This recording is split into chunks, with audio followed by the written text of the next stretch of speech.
السلام عليكم ورحمة الله. السلام عليكم ورحمة الله وبركاته.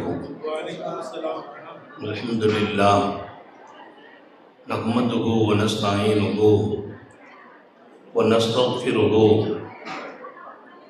ونؤمن به ونتوكل عليه ونعوذ بالله من شرور أنفسنا ومن سيئات أعمالنا من يهده الله فلا مضل له ومن يضلل فلا هادي له ونشهد أن لا إله إلا الله وحده لا شريك له ونشهد أن سيدنا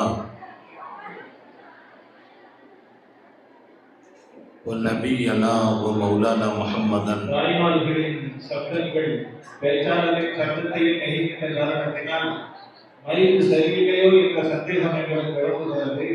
தாய்மார்கள் இன்னும் அமைதியாக இருக்கும்படி தாழ்மையோடு கேட்டுக்கொள்கிறோம். நிறைவான நமக்கெல்லாம் உள்ளத்தை ஊடுருவுகின்ற உபன்யாசத்தை கண்ணியமிக்க ஆசான் பெருந்தகை அவர்கள் தருவதற்கு தயாராக இருக்கிறார்கள்.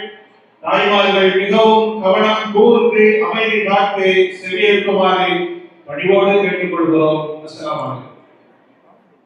نحمده ونستعينه ونستغفره ونؤمن به ونتوكل عليه ونعوذ بالله من شرور أنفسنا ومن سيئات أعمالنا من يهده الله فلا مضل له ومن يضلل فلا هادي له ونشهد أن لا إله إلا الله وحده لا شريك له ونشهد أن سيدنا ونبينا مولانا محمدا عبده ورسوله أرسله بالحق بشيرا ونذيرا وداعيا إلى الله بإذنه وسراجا منيرا صلى الله على سيدنا محمد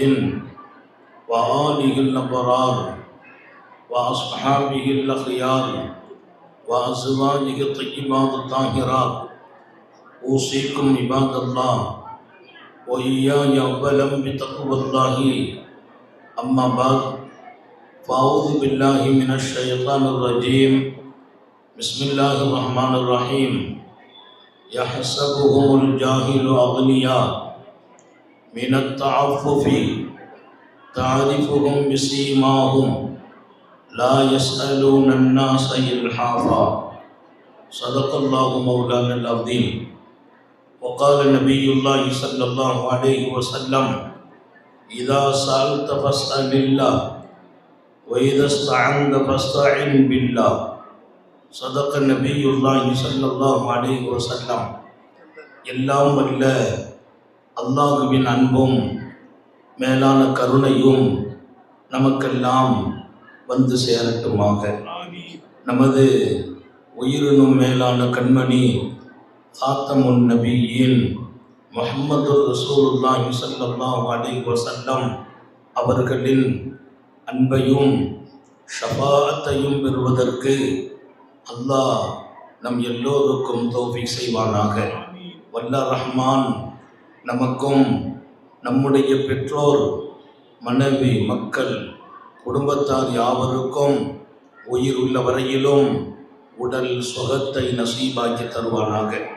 மருத்துவமனை கஷ்டம் அதன் சிரமம் செலவுகளிலிருந்து நிரந்தரமான பாதுகாப்பை அல்லாஹ் நம் எல்லோருக்கும் கொடுத்தருள் புரிவானாக. வானம் பூமியினுடைய ஆபத்துகளை விட்டும் முசீபத்துகளை விட்டும் கெட்ட முடிவுகளை விட்டும் நம்மையும் நம் குடும்பத்தையும் பாதுகாத்து அருள் புரிவானாக. அவனுடைய படைப்புகளின் தீங்குகள் அனைத்திலிருந்தும் நம்மையும் நம் சமூகத்தையும் காத்தருள் புரிவானாக.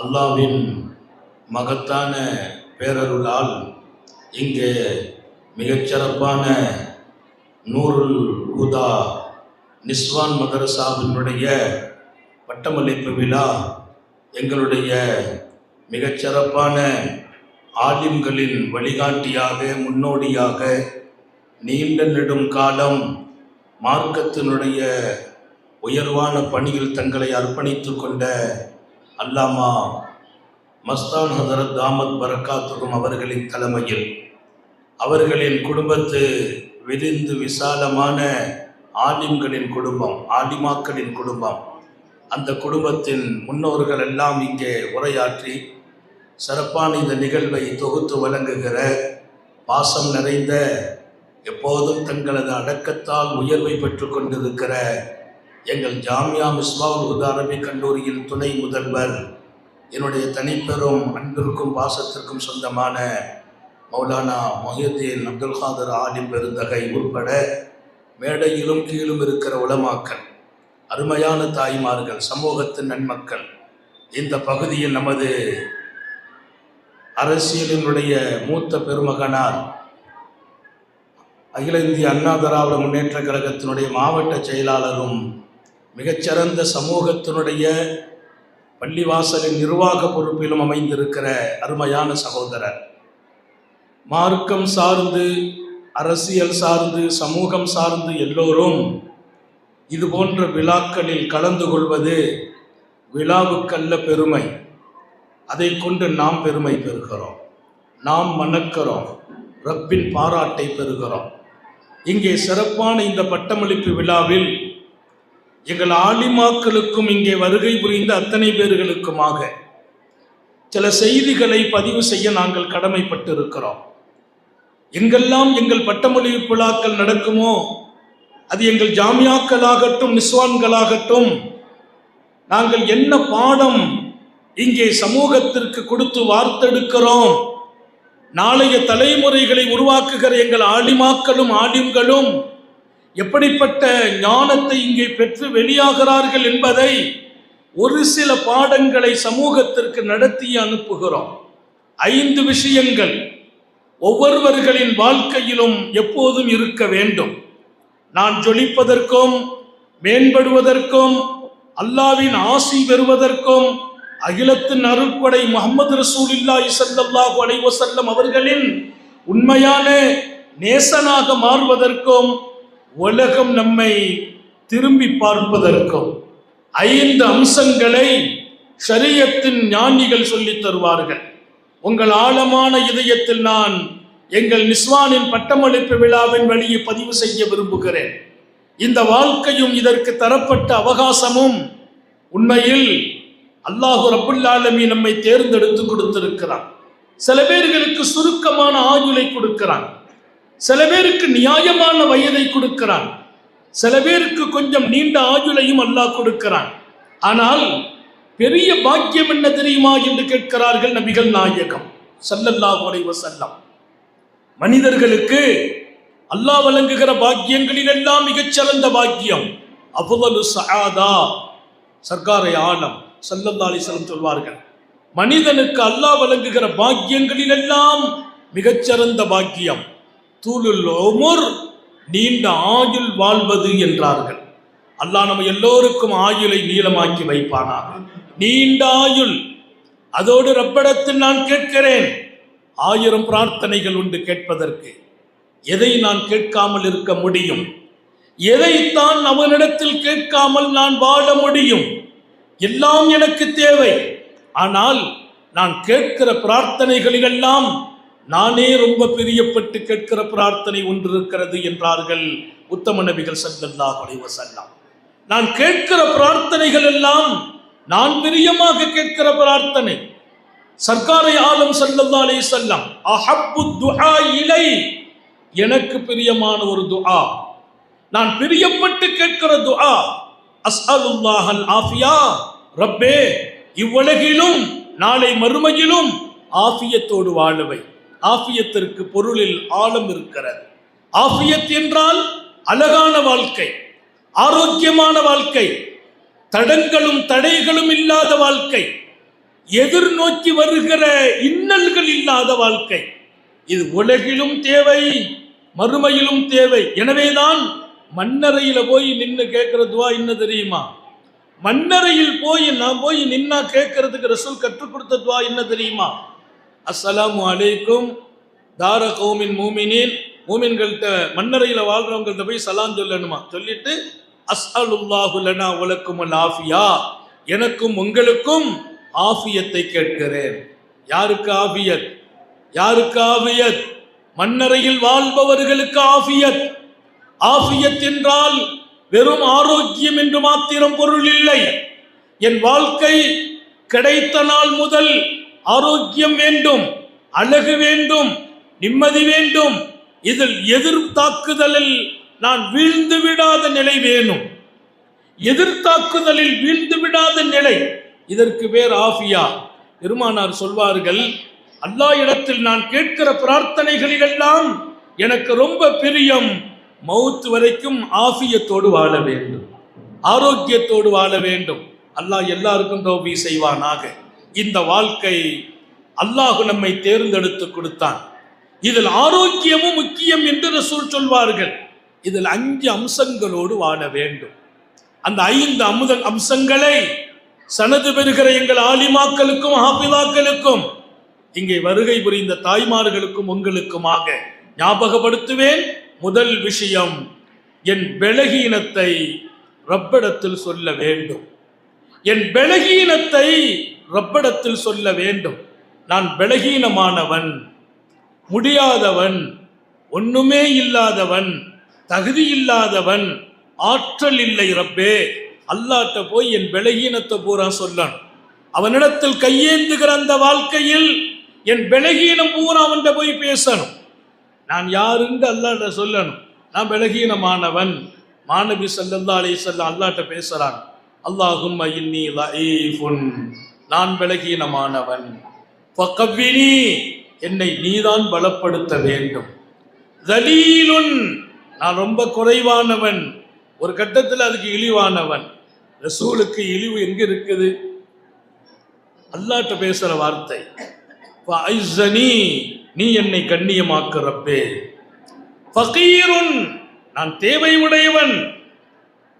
மாநபி கேட்கிறார்கள், ரப்பே நான் பலகீனம், இழிவு இருக்கிறது, பலகீனம் இருக்கிறது, தேவை உடையவன்.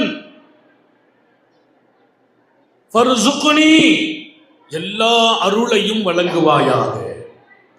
கற்றுக் கொடுக்கிற பாடம், என் பலகீனத்தை, என் இயலாமையை, தகுதியின்மையை, எந்த ஒரு ஆற்றலும் எனக்கு இல்லை என்பதை அல்லாஹ்ட்ட சொல்லணும். இன்னும் ஒரு விஷயத்தையும் மனதில் பதியுங்கள், மக்களிடத்தில் நமது பலகீனத்தை மறைக்க அல்லாஹ்ட்ட பலகீனத்தை சொல்ல வேண்டும். மக்களிடத்தில் நமது பலகீனத்தை மறைக்க வேண்டும். மக்கள்கிட்ட போய் நம்ம பலகீனத்தை சொல்லக்கூடாது. என்னால ஒண்ணும் முடியாதுப்பா, நான் ரொம்ப சிரமப்படுறேன், பேசாதீர்கள். மக்களுக்கு முன்னால் உங்கள் பலகீனம் வெளிப்படக்கூடாது. நான் ரொம்ப கஷ்டப்படுற ஆளா இருக்கிறேன், தேவையுள்ளவனா இருக்கிறேன், ஒரு சக்தியும் இல்லை அப்படின்னு நீங்கள் சொன்னால் அது அவமானம். நீங்கள் அவமானப்படுவதை அல்லாஹ் விரும்பவில்லை. மக்களிடத்தில் எதிர்பார்ப்பு வேண்டாம். நல்ல ஞாபகம் வையுங்கள், எங்கள் நிஸ்வான்களின் பட்டமளிப்பு விழாவில் வெறுமினே வந்து களைவதல்ல. என் மொத்த வாழ்க்கைக்கான பாடம் இங்கிருந்து நான் பெற வேண்டும், எடுக்க வேண்டும், வாழ வேண்டும். அதில் மிக முக்கியமானது என் பலகீனம் ரப்புக்கு முன்னால் காட்டப்பட வேண்டும். மக்கள்கிட்ட பலகீனத்தை மறைச்சிடணும். நம்ம பெரியவங்கள்ட்ட சொல்லலாம், முடியலைங்க துவாவுக்காக சொல்லலாம். டாக்டர்கிட்ட போய் சொல்றோம், ஒரு மருத்துவம் கிடைக்கணுங்கிறதுக்காக. உலகத்தில் யாரிடத்திலும் உங்கள் பலகீனத்தை வெளிப்படுத்தாதீர்கள். உங்களை பார்த்தால் தேவை உள்ளவர்கள் இவர்கள் என்று அவர்கள் அறியும்படி கூட நடக்காதீர்கள். கஷ்டப்படுற மாதிரி தெரியுதே, சிரமப்படுறாங்களோ என்று உங்களை பார்த்து மற்றவர்கள் நினைக்கும் வழியில் கூட நடக்காதீர்கள். என் கண்ணியத்தை நான் பாதுகாப்பதை படைத்த ரப்பே நேசிக்கிறான். நீ அவமானப்படக்கூடாது என்று அல்லாஹ் பிரியப்படுகிறான். நீ என்றைக்கும் தன்மானத்தோடு வாழ வேண்டும். உன் தன்மானத்தை இழக்க கூடாது. உனக்கென்று இருக்கிற மனித கண்ணியத்தை நீ இழந்துவிடக் கூடாது என்று அல்லாஹ்வே ஆசைப்படுகிறார். அல்லாஹ் நம்ம எல்லாருக்கும் தௌபீக் செய்வானாக. அதை நம்ம இழந்துடக்கூடாது. யாரை கொண்டும் எதுவும் நடக்காது. யாரு கொடுத்தும் நிரம்ப போவதில்லை. அவன் கொடுக்க வேண்டும். என்னை கண்ணியத்தை அவன் தர வேண்டும். என் பலத்தை அவன் தர வேண்டும். என் வாழ்வை அவன் தர வேண்டும். யாரால் என்ன தர முடியும் என்று கேட்கிறேன். யாரால் என்னை கண்ணியத்தின் உச்சத்தில் கொண்டு நிறுத்த முடியும் என்று கேட்கிறேன். ஒலில்லாஹில் இஸ்ஸத்து வலிரசூலிஹி வலில் முஃமினீன். கண்ணியம் அவன் கையில் இருக்கிறது. தூத்தில் முல்க மந்தஷா வ தன்ஸிஉல் முல்க மிம்மந்தஷா வ துஇஸ்ஸு மந்தஷா வ துதில்லு மந்தஷா. நீ நாடினால் ஆட்சியையும் அதிகாரத்தையும் கொடுத்து அழகு பார்ப்பாய். நீ நாடினால் கொடுத்ததை எடுத்தும் பார்ப்பாய். நீ நாடினால் கண்ணியத்தை கொடுப்பாய். நீ நாடியவர்களுக்கு கொடுப்பாய். நீ நாடினால் கண்ணியத்தை எடுப்பாய், கேவலத்தையும் கொடுப்பாய் என்று வான்மறையில் பேசினான் வல்லோன் அல்லாஹ். படித்து தரும் பாடம் என் கண்ணியம் மக்களால் இல்லை, அவன் கையில் இருக்கிறது. அவன் நாடினால் உங்களை கொண்டே என்னை கண்ணியப்படுத்துவான். மக்கள் உங்களை கண்ணியப்படுத்துவாங்க, அவன் நாட வேண்டும். எனவேதான் 2 விஷயம், நான் 5 சொல்வேன். முதல் விஷயம், உங்கள் பலகீனத்தை அல்லாஹ்ட்ட காட்டுங்கள். அல்லாஹ்ட்ட போய் நான் எப்படி ஆளு, என் தகுதி என்ன, என் நிலைமை என்ன, அவன்கிட்ட பேசக்கூடாது. நான் ஒன்றும் இல்லை. நீ அசைக்கவில்லை என்றால் அசையவே முடியாது. நான் இருக்கிறேன், எழுந்திருக்க வேண்டுமா? நீயே என்னை எழுப்பிவிட வேண்டும். தண்ணீர் குடித்தேன், அந்த தண்ணீர் என் உடலுக்குள் சேர வேண்டும், நீ தான் தர வேண்டும். உணவை எடுத்தேன், வாயில் வைத்தேன், அது உடலுக்குள் போக வேண்டும். கழிவோடு சேர வேண்டும். அதற்கு இருக்கக்கூடிய ஆரோக்கியத்தில் சேர வேண்டும். எது பிளட்ல சேரணும், எது யூரின்ல போய் சேரணும், நீ தான் முடிவு செய்ய வேண்டும்.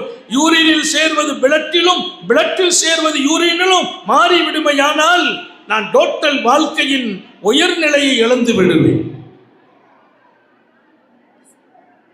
நான் முடியாதவன், உண்ணும் உணவுக்கு கூட சக்தி இல்லாதவன். உணவை கொடுத்தாய் நீ, அதை செரிக்க வைக்கிற சக்தி கூட எனக்கு இல்லை.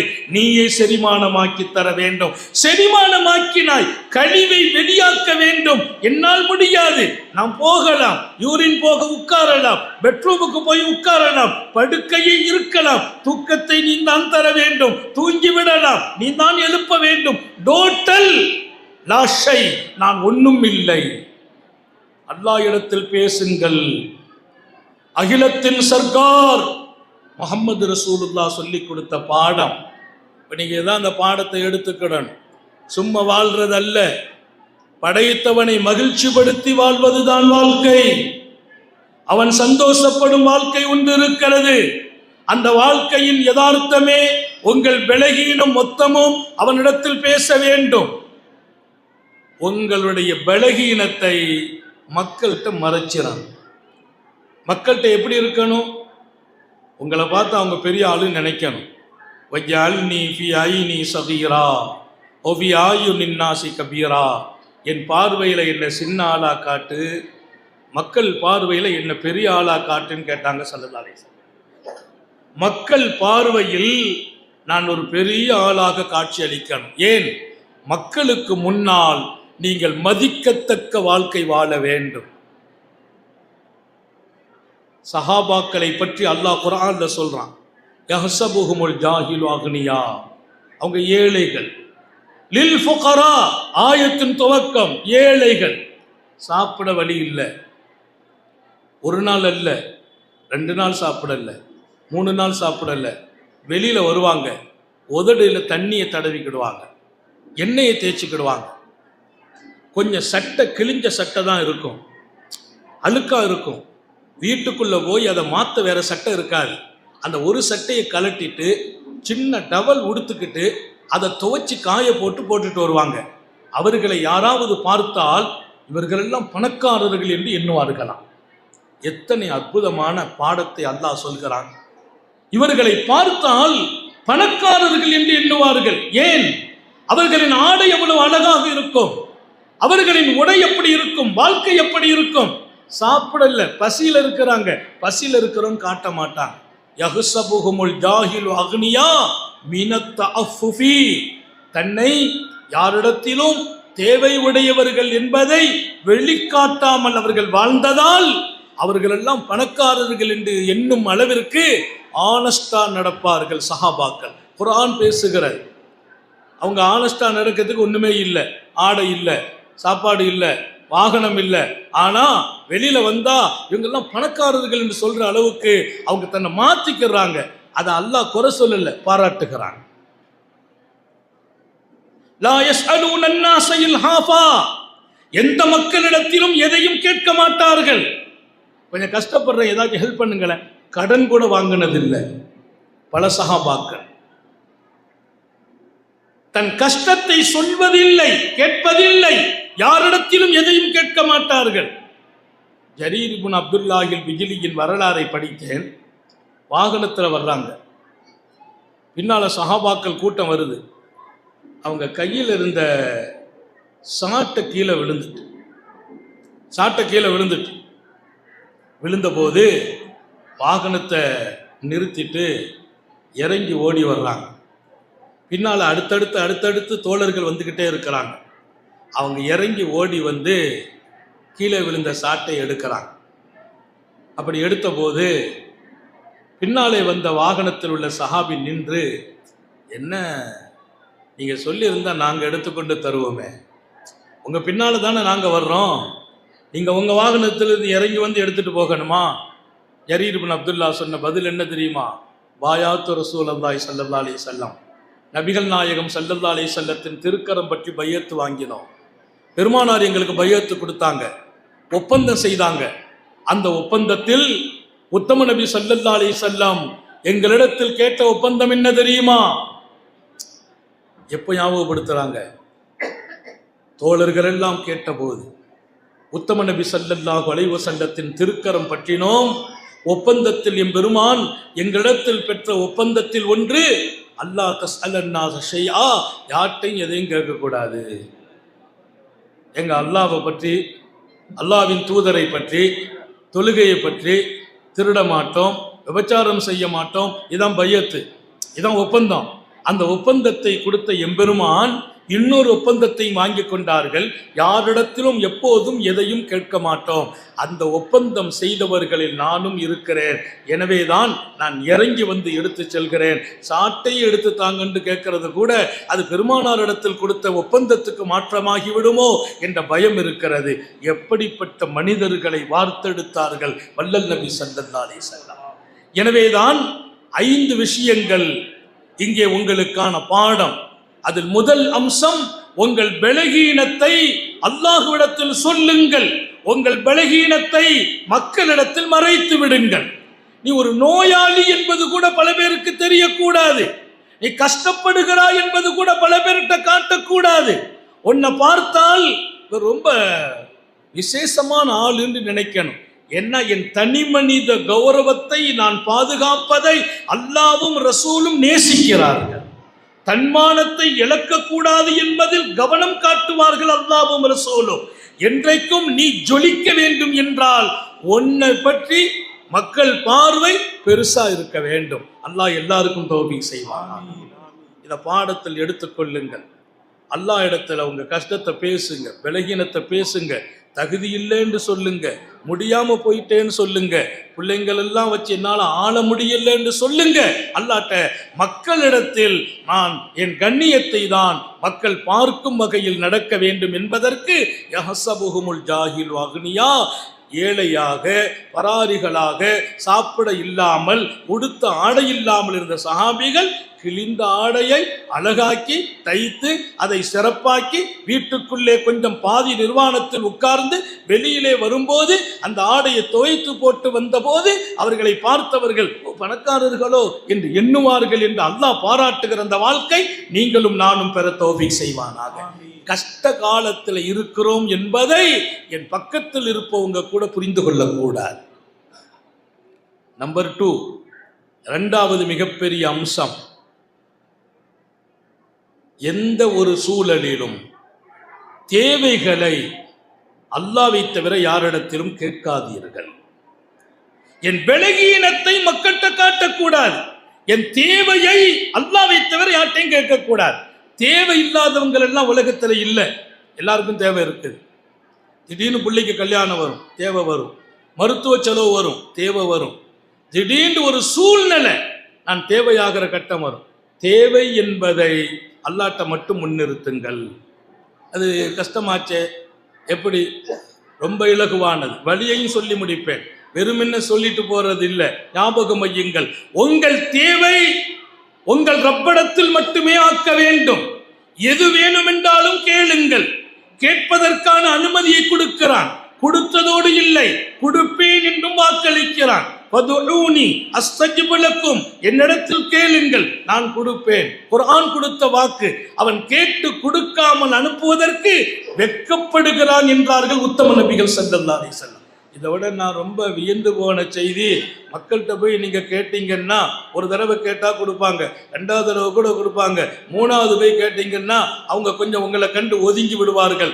ரொம்பலாம் இல்லை, கூட பிறந்த சகோதரன், அவன்கிட்ட போய் நீங்க கேட்டா கொடுப்பார். அவர் சொல்வார், அதாவது தேவைன்னா எங்கிட்ட வாப்பான்னு சொல்வார். அப்ப நம்ம நம்பிக்கையோடு போவோம். 3 தடவைக்கு 4 தடவை போனா உங்க தம்பி வர்றாருன்னா இல்லைன்னு சொல்லிடும்பார். அவ்வளவுதான். ஒரு லிமிட்டுக்கு மேல் கொடுக்கும் மனம் காணாமல் போகும், கோவப்படுவார்கள். அல்லாஹுவின் தூதர் சாந்த நபிகள் ஸல்லல்லாஹு அலைஹி வஸல்லம் யக்லபு மல்லா யஸ்அல், அல்லாஹ்ட்ட கேட்கணும், கேட்டுக்கிட்டே இருக்கணும். 1000 முறை தேவை, 1000 முறையும் கேட்கணும். நீ கேட்காவிட்டால் அவன் கோவப்படுவான். கேட்டால் கோவப்படும் சமூகம். என்னை பெற்றெடுத்தவர்களும் என்னோடு தோள் கொடுத்தவர்களும் என் ஒரே இரத்தமாக வாழ்கிற என் உடன்பிறப்புகளும் கேட்டால் கூட கோவப்படும் வாழ்க்கை. அவன் கேட்காவிட்டால் கோவப்படுவான். அல்லாஹ்வை அறிமுகப்படுத்தியதில் அன்னலாருக்கு நிகர் யாரும் இல்லை. அல்லாஹ்வுக்கு பிரியம், அவனிடத்திலேயே நான் மீள வேண்டும். குர்ஆனுடைய ஆயத்தை பூரா நீங்க திறந்து பார்த்தால் என் பக்கம் திரும்பிடுங்க. நிஅமல் அப்து இன்னஹு அவ்வாபுங்கிறான். நபிமார்களை பாராட்டுறான், அவர் நல்ல மனிதருங்கிறான். ஒரு நபியை போய் நல்ல மனிதன் சொல்லணுமா? நிஅமல் அப்து, அவர் நல்ல மனிதர். இன்னஹு அவ்வாப், அவர் எல்லா பிரச்சனையும் என்கிட்ட தான் வருவாருங்கிறான். இன்னும் அவ்வாப்னா என்ன? எந்த பிரச்சனைனாலும் எங்கிட்ட வருவார். அவர் தேவையை போய் துன்யாவில் சொன்னது இல்லை. அல்லாஹ் நம்ம எல்லாருக்கும் தௌபீக் செய்வானா. கூஃபாவிலே ஒரு வியாபாரி இருந்தார். நான் சரியான நேரத்தில் முடித்துக் கொள்வேன். கூஃபாவிலே ஒரு வியாபாரி, கூஃபாவிலே ஒரு சூஃபி. இந்த சூஃபியுடைய பழக்கம் என்னன்னா, யாரு கேட்டாலும் கொடுப்பார். அது ஒரு பெரிய வாழ்க்கை. கொடுத்து பழகியவர்கள் கஷ்டத்திலையும் கொடுக்காம இருக்க முடியாது. கொடுக்கிறவங்களுக்கு ஒரு சுப செய்தி ரசூல் சொன்னாங்க, கொடுத்து கொண்டே இரு, பயப்படாது. அன்ஃபிக் லா தக்ஷா மின் தில் அர்ஷி இக்லாலா, கொடு, செலவு செய், பயப்படாதே.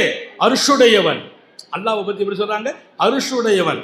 அவனா உனக்கு குறைச்சு கொடுக்க போறான்? பயப்படாத. அன்ஃபிக், செலவு செய். அஸ்மா நாயிட்ட ரசூல் சொன்னாங்களாம், அன்ஃபிகி லா துஹ்சி வயோசில்லா வாலை, கணக்கு பார்க்காமல் செலவு செய். குடும்ப செலவா? மனைவிக்கு கொடுக்கிறோம், பிள்ளைகளுக்கு கொடுக்கிறோம், கணக்கு பார்க்காதீர்கள். இன்னைக்கெல்லாம் நம்ம கணக்கு பார்த்து செலவழிக்கிறவங்க இருக்கிறாங்க. நான் வாழ்க்கையில் இதுவரைக்கும் கணக்கு பார்த்து செலவழிக்கல. ஏன்னா ரசூல் சொன்னாங்க, அன்பிகி லா துஹ்சி, கணக்கு பார்க்காமல் செலவு செய். ஏன் தெரியுமா? நீ கணக்கு பார்க்காமல் செலவு செய்தால் கொடுக்கக்கூடிய ரப்பும் கணக்கு பார்க்காமலேயே கொடுப்பான். இல்லை, நீ கணக்கு பார்த்தாயா, அல்லாஹ்வும் உனக்கு கணக்கு பார்த்தே கொடுப்பான். அவன் கணக்கு பார்க்காம கொடுக்கும் போது நம்ம எதுக்கு கணக்கு பார்க்கணும்? அல்லாஹ் விசாலமாக தருவானாக. விசாலமாக நடங்கள், அவனும் விசாலமாக நடப்பான். அல்லாஹ் உங்களோடு எப்படி இருப்பான்? அபூ யஸீதுல் பிஸ்தாமி இடத்துல ஒரு சீடர் கேட்கிறார், அல்லாஹ் எங்களோடு எப்படி நடக்கிறான்? அவர் அதை விட ரொம்ப பெரிய வார்த்தை கேட்டார், என்ன எந்த ஸ்தானத்தில் அவன் வச்சிருக்கான்னு கேட்டார். அப்போ எப்படி தர்பியத் பெற்றிருக்கிறாங்க, எப்படி பண்பட்டிருக்கிறாங்க. அல்லாஹ் என்னை எந்த ஸ்தானத்தில் வைத்து பார்க்கிறான்? அல்லாமா அபூ யஸீதுல் பிஸ்தாமி ஆன்மீக உலகத்தில் லட்சோப லட்ச ஞானிகளை வார்த்தெடுத்த பெருமகனார் அல்லாமா அபூ யஸீத். அல்லாவை உலகத்தில் அடையாளம் காட்டிய மனிதர். எல்லாருடைய இதயத்திலையும் அல்லாஹ்னா என்ன, அல்லாஹ் யாரு, அவன் எங்க இருக்கிறான், அதை ஒரு வித்தியாசமான பாடம் நடத்தியவர்கள். அவர் கேட்டார், அந்த முரீது என்ன எந்த இடத்துல அல்லாஹ் வச்சு பார்க்கிறான்? அவர் விளங்கின மாதிரி அழகான பதில், ஒன்றும் இல்லைப்பா, அல்லாவை நீ எந்த இடத்துல வச்சு பார்க்கறியோ அந்த இடத்துல அவன் ஒன்று வச்சு பார்க்கறான். அல்லாவை எந்த இடத்துல நீ வச்சு பார்க்கிற?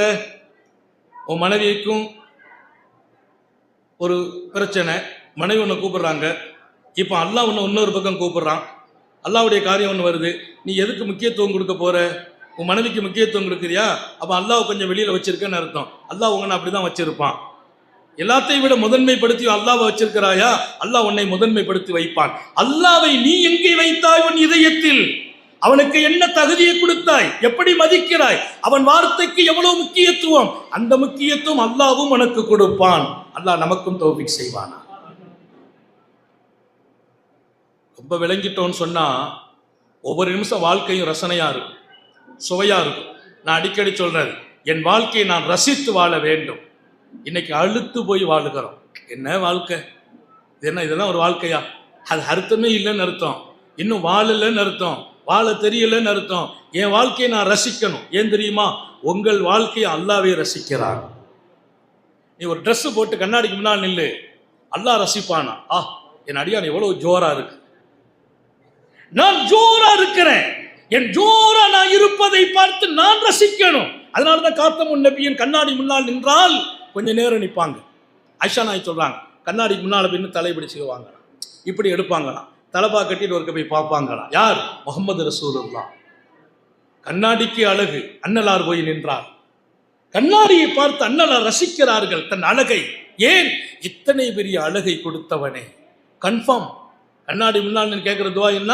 அல்லாஹும்ம ஹஸ்ஸின் குல்கி கமா ஹஸ்ஸன்த கல்கி. ரப்பே, அழகான கோலத்தை கொடுத்தாய். என்ன அழகு!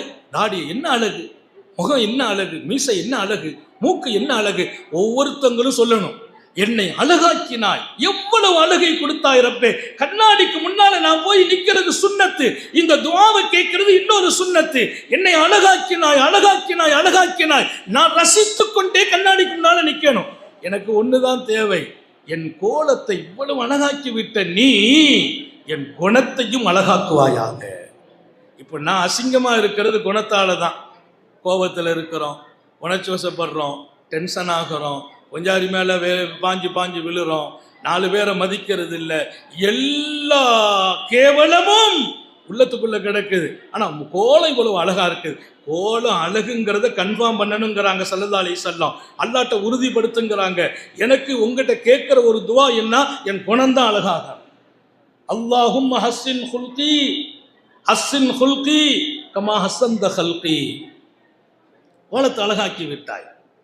அன்பர்களே, சர்க்காரே ஆலம் ஸல்லல்லாஹு அலைஹி வஸல்லம் கற்றுக் கொடுக்கிற மிக அற்புதமான மிகச்சிறந்த வாழ்க்கை.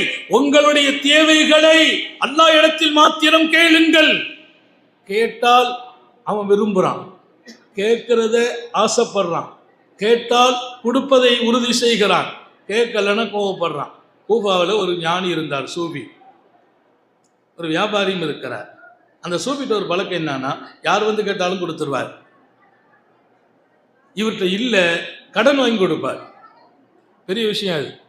இவர்கிட்ட இருந்தால் கொடுத்துருவார், இல்லாட்டா கடன் வாங்கி கொடுப்பார். இன்னொரு 7-8 நிமிஷத்தில் முடிச்சுக்கிடுவேன் இன்ஷா அல்லாஹ். இல்லைன்னா கடன் வாங்கி கொடுத்துருவார். அப்படி ஒரு பழக்கம். அப்படி கடன் வாங்கும்போது சொல்வார், 1ஆம் தேதி கொடுத்துருவேன். எல்லாத்தையும் 1ஆம் தேதிம்பார். ஒருத்தர் ஒரு தேதி சொன்னார்னா எல்லாத்தையும் அதே தேதி, 1ஆம் தேதி எல்லாருக்கும் சொல்லிவிடுவார். அவர் சொல்லும்போது சொல்ல, இஷாவுக்கு வீட்டுக்கு வந்துருங்கம்பார். இஷா தொழுகைக்கு வீட்டுக்கு வந்துருங்க 1ஆம் தேதி அன்னைக்கு.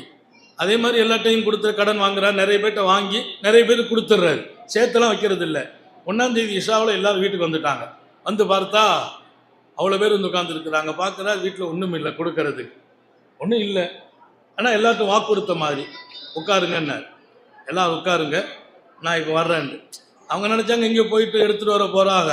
நம்ம பழைய காலம் மாதிரி பேங்க் மாதிரி, நம்ம காலம் மாதிரி பேங்க் இல்லையே, அப்போ போய் எடுத்துகிட்டு வருவாங்கன்ட்டு போயிட்டா. போனவரை ஆளை காணல.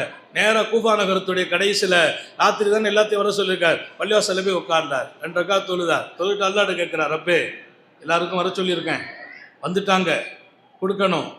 அவங்கள்ட்ட நான் இல்லைன்னு சொல்கிற பழக்கம் இல்லை, கொடுத்த வாக்கை மாற்றி பேசுறதும் இல்லை. நான் அவன் வர சொன்ன டயத்தில் கொடுத்துட்றது. உனக்கு ஒரு பழக்கம் இருக்குது, நான் கேட்குறேன், நீ கொடுத்துட்ற. இவ்வளவு நாளும் எனக்கு ஒரு நம்பிக்கை இருந்துச்சு, அவங்க வந்தால் நான் கொடுத்துருவேன். எங்கிட்ட இல்லைன்னா உங்கள்கிட்ட கேட்ப, நீ தந்து விடுவாய். இப்போ அவங்க உட்கார்ந்து இருக்காங்க, கொஞ்சம் பணத்தை கொடுத்துருன்னு கேட்குறாரு. இதுதான் அல்லாஹ்ட்ட கேட்கிற விதம். ஆச்சரியத்திலும் ஆச்சரியம். குடு, எல்லாரையும் வீட்டுல உட்கார வச்சிருக்கிறேன். இப்ப நான் போய் அவங்கள்ட்ட போய் காரணம்லாம் சொல்லக்கூடாது. யார் எவ்வளவு தந்தாங்க, அவர் 5 ரூபா தந்தார், இவர் 10 ரூபா தந்தார், இவர் 20,000, எல்லாத்துக்கும் நான் கொடுக்கணும்னார். கூஃபாவில் ஒரு பெரிய வியாபாரி. ராத்திரி நேரம் பாருங்க, இவர் போய் கிட்ட அல்லாஹ்ட்ட கேட்க, ராத்திரி நேரம் அவர் தூங்கிட்டு இருக்கிறார். அவர் கனவுல அல்லாஹ் அசரி போடுறான், எழுந்திரிப்பா, இதஹப் இலா ஹாதில் மஸ்ஜித், இந்த பள்ளிவாசலுக்கு போ, இன்ன ஃபீஹி அப்தன் மின் இபாதி, என் அடியான் ஒரு ஆள் உள்ள உட்கார்ந்து இருக்கிறார், அவர் பிரச்சனை இருக்கு, நீ அவர்கிட்ட கொண்டு பணத்தை கொடுத்துட்டு வாங்குறான். இவரை கனவுல எழுப்பி, என் அடியான் ஒருத்தர் பள்ளிவாசல் உட்கார்ந்து கேட்கிறார், அவர் பிரச்சனை போய் தீர்த்து வச்சுட்டு வா அப்படிங்கிறான். இந்த ஆள் எழுந்திருச்சு பார்க்கிறாரு, புதுசா இருக்கு கனவு, பிரச்சனை போய் தீர்த்து வச்சுட்டு வாங்க. அந்த பள்ளியை கூட எல்லாம் காட்டுறான். எந்த பள்ளின்னா பள்ளியை காட்டிட்டான் எல்லாம். ரெண்டாவது படுத்துட்டார்.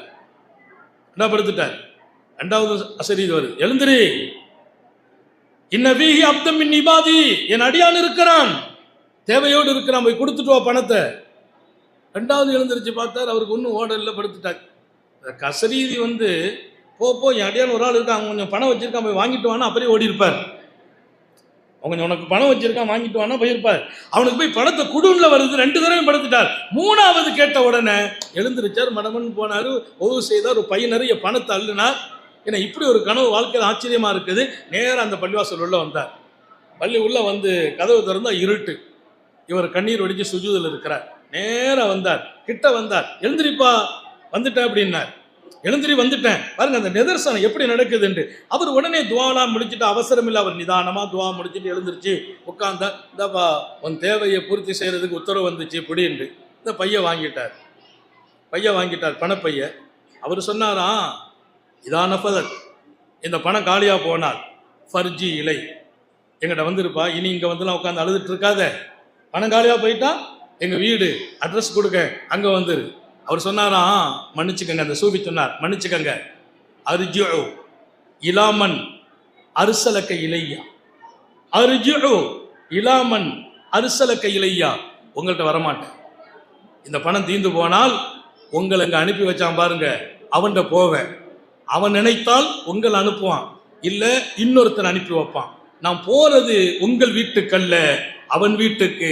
நான் கேட்பது உங்களிடத்தில் அல்ல, அவனிடத்தில் என்று சொன்னார். அந்த பணக்காரரும் வியாபாரியும் அப்போதுதான் சொன்னார், ஏன் என் தூக்கத்தில் 3 முறை அசரீதி வழியாக அல்லாவே என்னை எழுப்பி அனுப்பினான் என்று அவர் பேச்சில் உணர்ந்தேன். அவர் சராசரி மனிதர் அல்ல, அல்லாவை தவிர யாரிடத்திலும் தேவையை சொல்லாதவர். அப்படிப்பட்டவர்களின் தேவையை நடு இரவிலும் அல்லாஹ் பூர்த்தி செய்வான். இது ராத்திரி பகல்லாம் கிடையாது. அர்ஜுஉ இலாமன் அர்சலக இலை, அந்த வார்த்தையை நான் ஒரு தாதக மந்திரமா மனசுல வச்சுக்கிட்டே இருப்பேன். எப்பனாலும் அல்லாஹ்ட்ட பேசுறது, அவரை சொல்லியே பேசுறது. ரப்பே உங்கள்கிட்ட தான் நான் திரும்ப வரப்போறேன், திரும்ப யார்கிட்ட போக முடியும்?